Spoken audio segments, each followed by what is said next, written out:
tweet that I'm referring to is you guys were at a beach somewhere, and I see your beautiful daughter, and she's coming out of the ocean, and she says something like, "There's no way that all my cells in my body are not like enjoying this," and she's enjoying the sunshine and in the water. And you made a comment something about like metabolic health and how you got your lives back, and it definitely got the attention of a lot of people in the metabolic psychiatry kind of world, and that tweet got shared around quite a bit.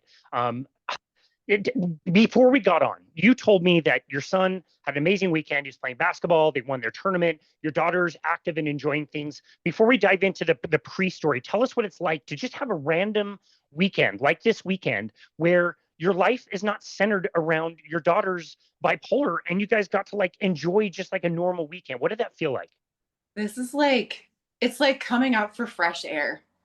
It is, as a mom, to watch your child go through something like that and to be doing all of the things that you want to do to try to help her, and you're seeking help from every avenue possible. You spend so long just trying to manage minute to minute, day to day.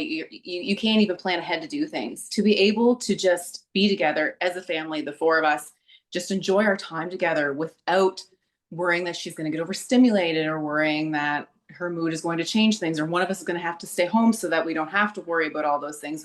You try to do the things you can to help keep those trigger points to a minimum, and effectively that takes apart your family's ability to do things together and enjoy your time together. And we so often make a point to do nothing together, because just to be able to be together and just be together without all of the crazy drama and all of the feelings and all of the outbursts and all of the navigating the big emotions, we don't have to do that anymore. And it is, we're all enjoying it so much. It's just, I don't know how many times in the run of a day that my husband and I'll just like walk into a room and we'll see the kids, like my son will be playing the piano and she'll be like sitting beside him and like trying to sing along, and he'll be like playing his guitar and she'll be like at the karaoke machine together. I'm like, this stuff has never happened. Like, for even my children to be able to have those experiences together, that's brand new. So it really is like it's like I was just dropped into a whole different reality, and it's so cool to watch. I love it. If I can get through this whole thing without getting emotional, I'll be You're really. probably not going to, because I'm already getting there. It's just I'm just like, you don't think about it, like you're living it, and the emotions, of course, like it's like, man, I'm like an emotional hot mess, because I'm like, oh my God, look at my children, they're so beautiful, look at them hanging out together. But that is literally, I'm just so grateful that I have this opportunity and that they have this opportunity now, because it's honestly been stolen from us for 6 years.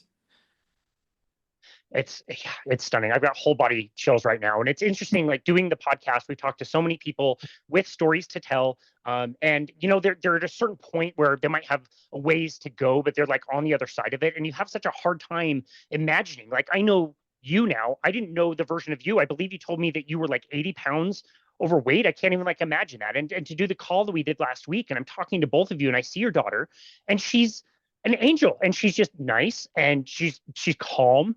I asked her a ton of different questions, and one of my favorite questions was like, do you feel jealous about seeing your friends and like they get to eat all this stuff, and now you've learned that this stuff is not good for you? Like, do you get kind of sad that you don't get to have the sugar that your friends get? And she's like, no, it's all poison. I don't want any of this stuff. And she's like, She has this is no problem telling anybody that this food is poison. It's like it is her line. Like I've said this to you already. Like, her thing is that, Mom, maybe I never had bipolar disorder at all. Maybe I was poisoned into by the food.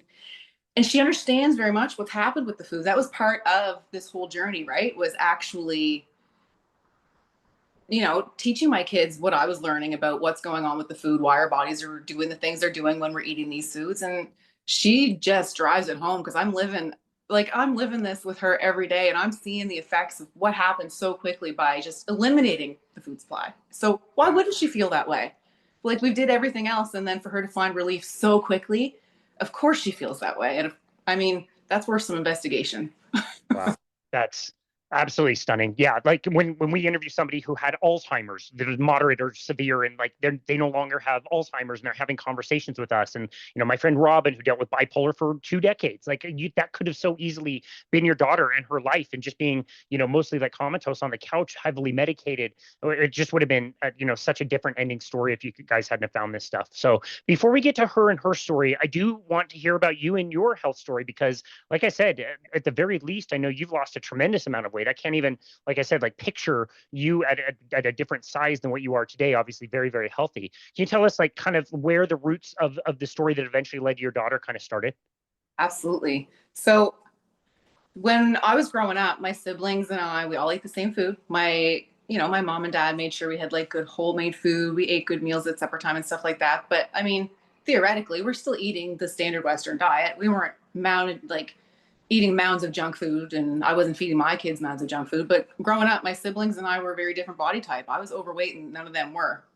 And I wasn't like binging on food. I was just a heavier girl, struggle with asthma and anxiety as far back as I can remember. This anxious thought pattern always in my head. I remember vomiting before going to school in the morning when I was small. Wow. And that feeling of anxiety just continued to grow. And as I hit high school, painful periods, endometriosis, more weight gain. I was 222 pounds when I graduated high school. And Wow. it wasn't because I was trying to not be healthy. I was always wondering, why in the heck, why am I so different than my siblings? Like, what am I doing so wrong? What am I doing so terribly different? I was trying to be active and trying to take care of myself, keep an eye on what I was eating, and like nothing worked. And I just figured, okay, well, this is my body type. I'm doing the best I can. I'm just a bigger girl. And I bought into that. And years went by, had children. My little girl brought lots of challenges with her after she came into the world. She was colicky for 10 months. And I developed postpartum depression, which brought on more anxiety. And it was a very dark time. To be honest, I do not remember a whole lot from her first couple of years. I was very heavily medicated, and I just felt like I was just in a complete fog. It was a do or die, just fake it till you make it kind of situation. Then it just escalated once I went back to work. Like, my mental health kept deteriorating, but I kept, keeping on. I'm a mom trying to do the best I can. Started trying to get my health in order. Was really struggling to try to lose weight. I even tried a ketogenic diet previously before without Oh, using wow. whole foods, and had very little luck with it. I didn't lose a whole lot of weight. I didn't have any of the benefits I'm currently having from it at all. But the biggest turning point was I was 243 pounds about 5-6 months post hysterectomy. I had for my endometriosis. And I landed in the emergency room presenting like I was having a heart attack. And I didn't have a heart attack, but I scared myself enough to realize that, okay, something's got to give. I need to be here for my kids. I'm watching my own daughter's health unfold in front of me. Her mental health issues are arising. And this is 5 years ago. And she wasn't getting any better. And I'm clearly not getting any better. So I made the commitment to get myself back into therapy. I started therapy to start dealing with all of the night terrors and stuff that have resurfaced from unresolved PTSD that I had just not wanted to deal with at one point in my life. I got back in and I did the work. And I started exercising. I'm telling you, Amala Caesar with Beachbody, he is the only trainer I've ever come across that I could connect with and like stick with, and I could curse and swear with him through like 6 weeks of the work and 4 weeks of the prep. And like I started with weights that were like 3, 5, and 8 pounds, and over the next 4 years I lost 80 pounds. And Amala always talked about incorporating whole foods into your nutrition plan. Like a six-pack's not made in the gym, it's made in the kitchen. Like I adapted these concepts very well, and I related so well to the mental game he was playing with you while he's coaching you. And I worked out with him every single day for 5 years. I Wow. still work out with I love him. I adore him. He's fantastic. He's singing my song and it just works. So I go with it. And I had lost 80 pounds and I was still on my medications. I was still really anxious and I looked good and I felt strong, but I did not feel good yet. And I thought, this is insanity. Like this can't be it. Like hot flashes are kicking in. I'm getting a little bit older and now I'm struggling. Like I'm starting to like put weight on, but I'm not doing things different. Like what in the hell is going on? And of course, at this point in time, this brings us to my daughter's story. And this is where we land in on this, because in April of last year, this is where I'm at with my health journey. I've lost 80 pounds. I figure it's as good as it's going to get. But she's deteriorated over the last 5 years as well. And we've been doing all the therapy and doing all the things. She's even been into a 12-week program at the Children's Hospital here in Halifax, where she lived there for a 12-week period of time, home with us on the weekends. It was an intensive services program where they work with her and other kids who are struggling with different behavioral and neurodivergences. And we didn't get what we were hoping out of the program, and neither did she. She did develop some great skills that helped her in school, but as far as the actual behaviors and what were debilitating her the most, she was no further ahead. And she just continued on that trend. And in April of last year, her psychiatrist said, like, we need to take a break here. Let's keep her on her meds as they are. Let's stop making changes. Clearly the things we're doing aren't helping her. She's not getting any better. Let's take a break and reassess in 6 months. And I'm thinking to myself, she's getting worse all the time. How the heck am I supposed to take a break? Like, what the heck am I supposed to do? And we just kept doing the things that we were doing, like working with her on her coping strategies and, you know, little bits of exposure therapies and breathing techniques and going for walks, you know, the metabolic therapies. And nutrition wise, we'd already eliminated food dyes and all those things years ago. And my kids weren't eating junk. I made homemade. I love food. Food is like, I have always loved food. There's nothing new about me going on and on, rambling on and on about food. I have absolutely love food. If we're having spaghetti, I'm making that marinara sauce from scratch. Like, I'm going to the store, I'm buying the tomatoes, I'm buying all the things. That's just how my kids have eaten. So it's not like I was associating what we were doing at all with the way we're fueling our bodies. Like, in looking at the big picture, my family is not eating the standard Western diet as much as a lot of families really are, right? Like, you think you're making these better choices. So, and I've never cared about politics, to be honest. I've always just like listened to what each party has to say and like, where do my values align? And that's how I voted. And I mean, we're Canadian, so what's happening with you guys in the United States? I mean, my life's been so crazy and busy and hectic. I'm not paying attention to any of that anyway. Honest, like, full stop. I'm not either. I live here, so it's okay. Yeah, it's like full stop. I had zero interest in what was happening down in the United States back in April of last year.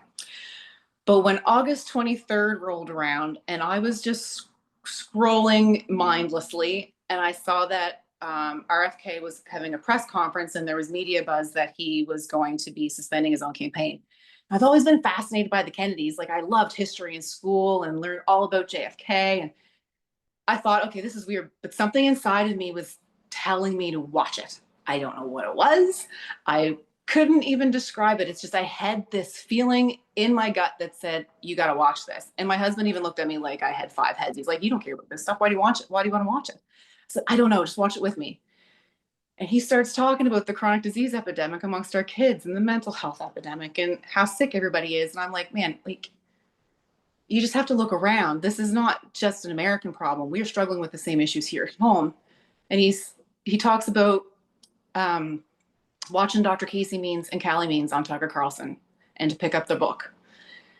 And I thought, okay, I'm committed. Let's watch it. So we stopped watching that press conference after he was done talking, and we turned on that interview, and I cried 6 times watching that interview. Every question I've been asking my doctor, my psychiatrist, even my parents, like my whole life, they laid it out in that, they talked to him for less than 2.5 hours. And it was just like, oh my God, I can't unsee it. Now I need to learn. I need to know more. I need to do something with this. It's one of those things where it's like, once you understand it, if you choose to ignore it, you are choosing to continue down the same path you're on. And we were at our wit's end. We had no options left. And I knew it was going to come with the repercussions of, this sounds crazy, or she's lost her mind, or the food's fine. What are you talking about? This isn't what's happening here in Canada. But all I had to do was like grab my phone and start searching up our statistics as Dr. Casey Means is talking. And I'm like, this is our problem statistically. Like, the American health crisis is the numbers are scary and they're petrifying, but then you realize what our numbers are and they are not far behind. It's like, this is nuts. So you see that 65% of Canadians are overweight or obese.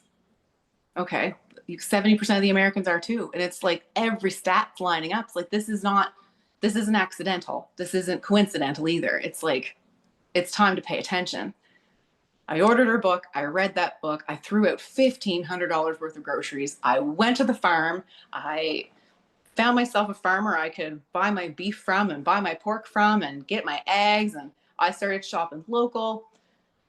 7 days later, she came off her afternoon medication.